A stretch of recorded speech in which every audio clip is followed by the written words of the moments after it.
संगमनी वसूनाम् चिकितुषी प्रथमा यज्ञियानाम् तां मा देवा व्यदध पुरुत्रा भूरिस्थात्रां भूय विषयन्ति। भारत विक्रम, भारत वर्ष की अक्षय कीर्ति गाथा।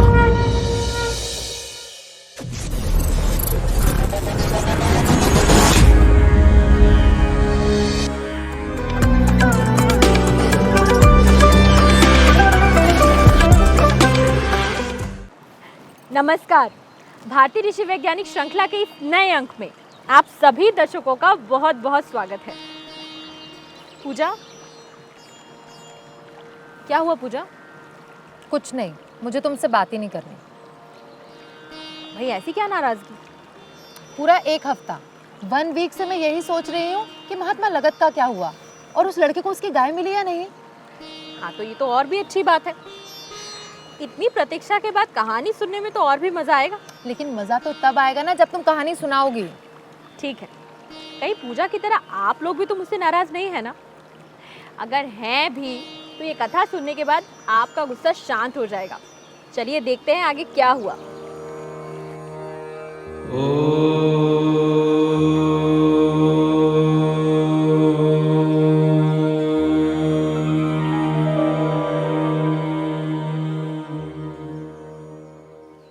लगद,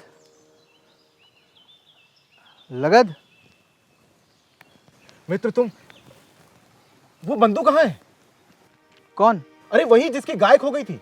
अच्छा वो, अरे उसे तो उसकी गाय मिल गई और वो उसे तुरंत लेकर चला गया। क्या तुमने उसे जाने क्यों दिया? क्यों? तुम्हें क्या उसकी गाय चाहिए थी? ये हास्य का विषय नहीं है मित्र। हमें देखना था कि उस गाय के कान पर 16 किस तरह के संकेतों में अंकित है। इस तरह से तुम्ही ने तो कहा था कि देख कर आना। हम मुझे कहाँ स्मरण रहना था। तुम्हें ये भोजपत्र पर अंकित कर लाया। वैसे तुम्हें याद तो है ना कि तुमने कहा था। हमारा मन बहुत अशांत हो गया है मित्र। ये किस तरह से अंकित किया है हमें ये जानना है। वो व्यापारी कहाँ है? हमें उसे खोजना होगा। व्यथित ना हो मित्र। अगर हम गुरुदेव को अपनी जिज्ञासा के बारे में बताएंगे तो अवश्य कोई ना कोई निर्णय निकलेगा। परंतु मित्र ये परंतु कुछ नहीं, तुम चलो मेरे साथ। महात्मा लगत इतना परेशान क्यों हो गए? 16 लिखना, इसमें क्या बड़ी बात है? 1 और 6 16, इसमें क्या बड़ी बात है? वही तो 1 and 6 16। पूजा आज ही तुम कह पा रही हो, लेकिन महात्मा लगत के समय अंक विद्या का ज्ञान लुप्त हो गया था। लुप्त हो गया था मतलब वेदों में संख्याओं के संकेत हैं, लेकिन वेद तो श्रुति के माध्यम से आगे बढ़ रहे थे, तो कहे गए अंकों को कैसे लिखे? उस समय अंक विद्या अवश्य होगी, लेकिन किसी को उसकी समझ ही नहीं थी। तो फिर वो गाय के कान पर वो नंबर्स, वो कैसे? यही तो महात्मा लगत की उलझन है कि कैसे।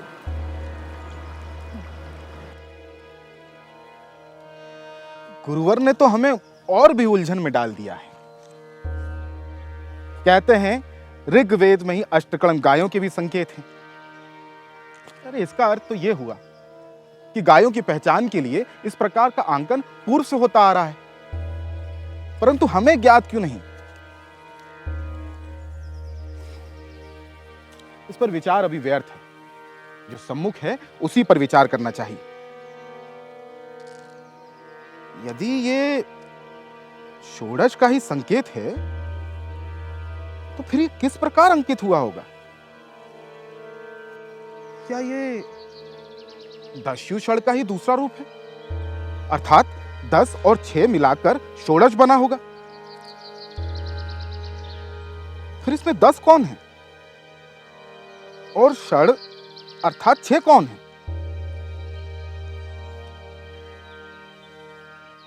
क्या इसी प्रकार 1 2 3 4 5 6 7 8 9 0 सभी के संकेत पृथक पृथक हैं? गुरुवर कहते हैं कि सभी प्रश्नों के उत्तर हमारे ही भीतर हैं। क्या इसका उत्तर भी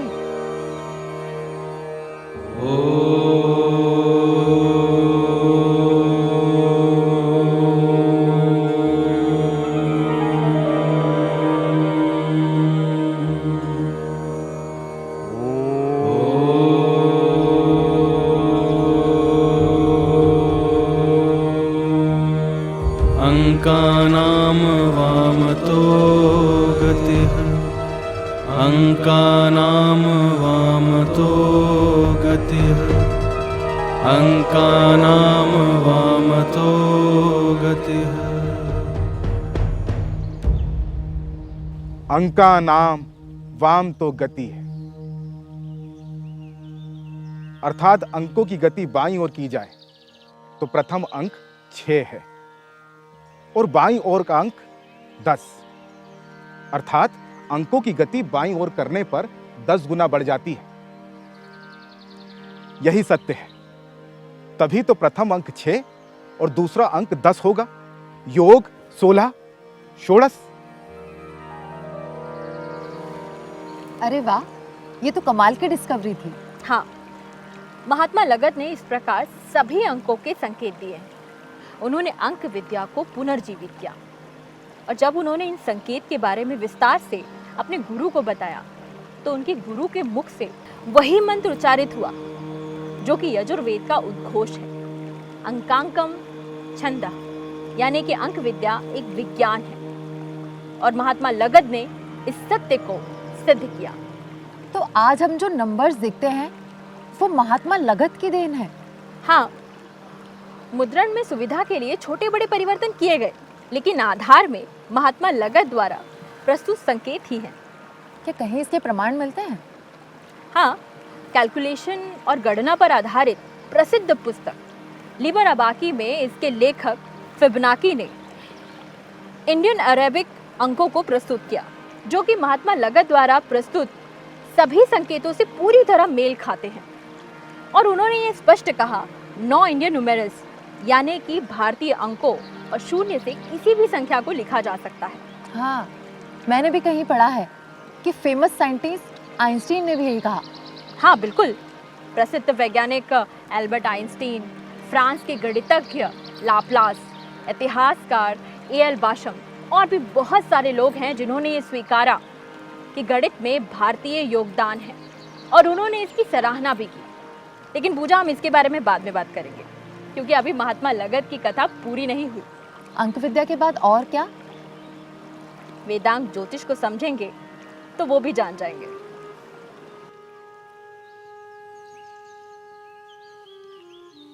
मित्र लगत, तुम ये वेदांग ज्योतिष रच तो रहे हो, पर सत्य कहूं तो मुझे इसका आधार और उद्देश्य समझ नहीं आता। आधार पर तुम्हारा यह प्रश्न निरर्थक है मित्र, क्योंकि समस्त ज्ञान का आधार तो वेद ही है। फिर भी उद्देश्य को स्पष्ट करूं तो मात्र इतना ही कहूंगा, ऐसी पंचांग पद्धति निर्मित हो जो सौर वर्ष और चंद्र वर्ष के बीच सामंजस्य स्थापित कर सके। वाह, स्वयं ही भेद उत्पन्न करते हो और फिर सामंजस्य की बात करते हो। वैसे मुझे स्मरण है कि किस तरह तुमने चंद्र वर्ष और सौर वर्ष में अंतर बताया था और षढ़ा अर्थात 6 दिनों के नाम के लिए वैदिक देवों और ग्रहों के नाम को उपयोग में लाने का सुझाव दिया था। क्या महात्मा लगत ने सप्ताह के दिनों के नाम भी दिए?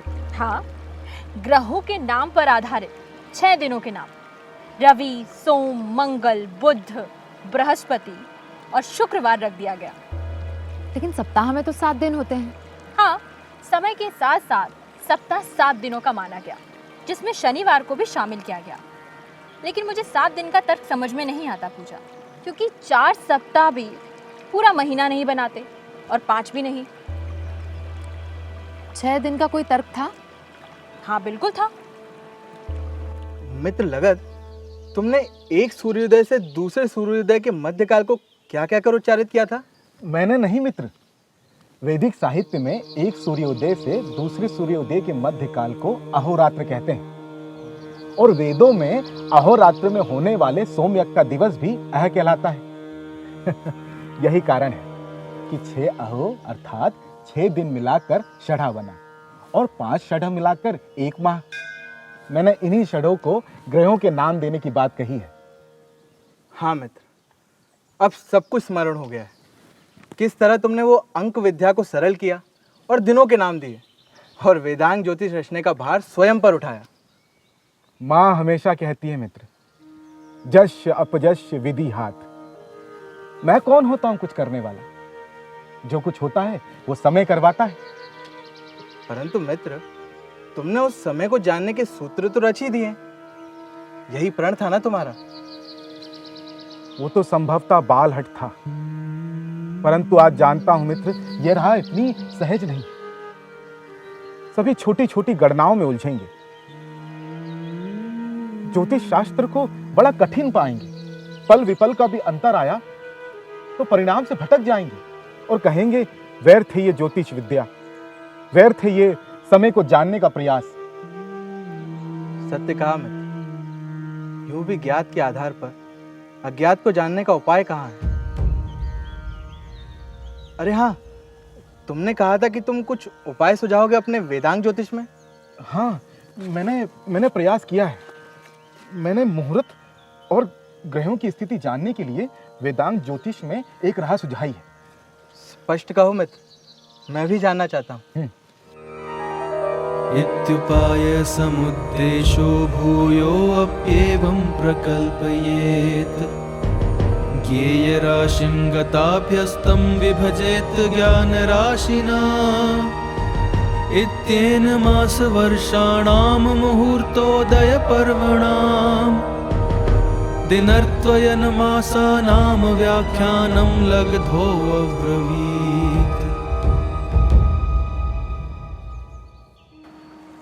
वेदांग ज्योतिष में प्रस्तुत इस मंत्र में कहा गया है कि ये समीकरणों का संक्षिप्त निरूपण है।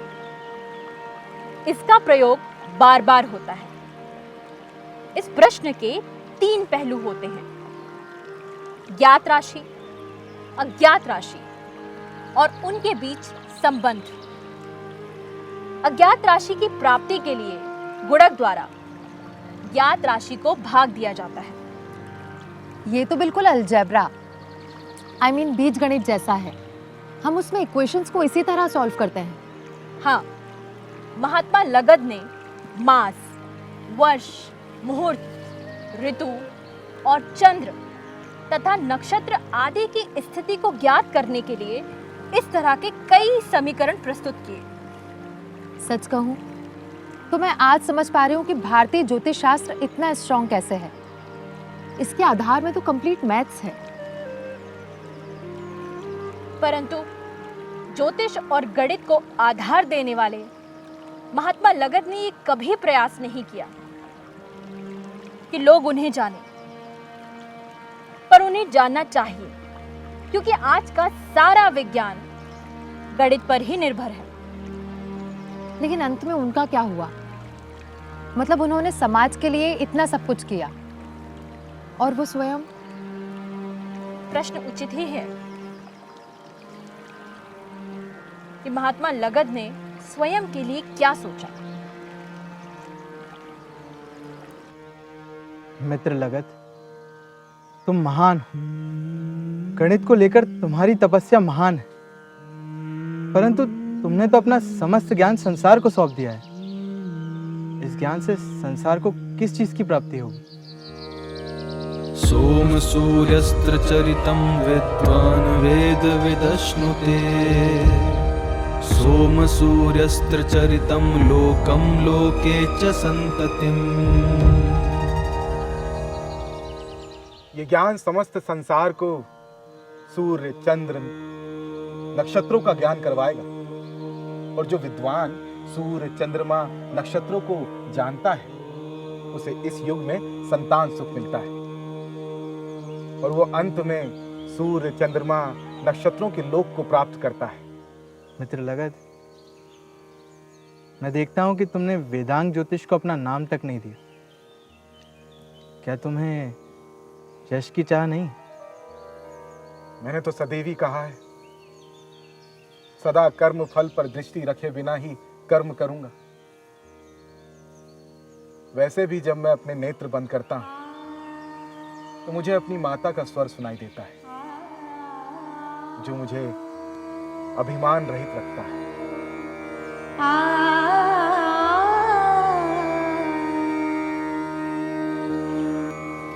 सुनहु भरत भावी प्रबल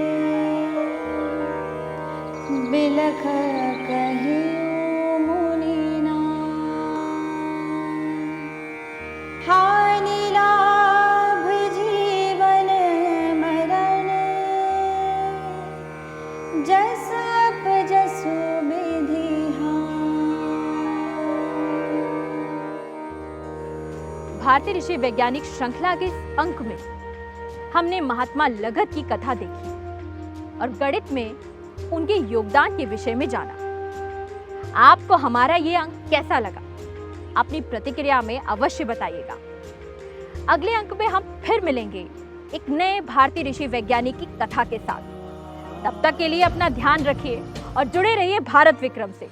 हर शनिवार शाम 6 बजे देखिए भारतीय ऋषि वैज्ञानिक श्रृंखला का एक नया अंक। नमस्कार।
अहं राष्ट्री संगमनी वसूनां चिकितुषी प्रथमा यज्ञियानां तां मा देवा व्यदध पुरुत्रा भूरिस्थात्रां भूय विषयन्ति। भारत विक्रम भारत वर्ष की अक्षय कीर्ति गाथा।